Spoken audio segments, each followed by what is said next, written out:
කාලේ ලොවේ නමැති කලක් මිනිසුන් හෝ දිවයින අතර ගැටුමක් පැවතී නම් එක් ලෝකය පුරා විකාශනය වෛරෝණ ලෝකයේ මහා බලවත් මහගින් නමුත් ඔහුගේ අභිමානය ඔහුගේ විනාශය වූයේ මෙම රවුණ මගේ රාජ්‍යයයි කිසිදෙනෙකු පරාජය නොවන ඇති සතු ඔබ මගේ රාජධානී මහා මෙදිනිය ඔබට මගේ හදවත බේද නොවේ මෙම ලෝකයේ නීතිය මෙම පෙන්වන්නම් මේ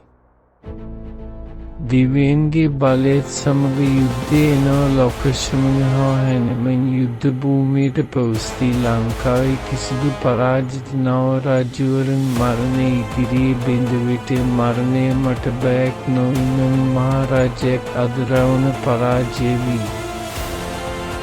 නමුත් ලෝක මතකයේ පැවති විභූෂණ ලංකාවේ නව රජයේ බවට පත්ව යුද්ධයේ අවසන් නව යුගයක ආරම්භ වූයේ ලංකාව ඉතිහාසයේ නව පරිච්ඡේදයකට යනවා අභිමානය කෙරෙහි විපතක් ඇති වූ නමුත් මතකයේ අමරු වූ ලෝකයේ පුරා රවුණගේ නෙමෙයි ගැලවේ සීගිරි උස්ට යන සංසුන් සුලභ රවුණගේ කතාව අවසානයේ මහා අභිමානයේ මුණ දුන්න විනාශයට එනමැති කතාන්දරේ දිගටම කරගෙන ඒ ලංකාව පෙරළියේ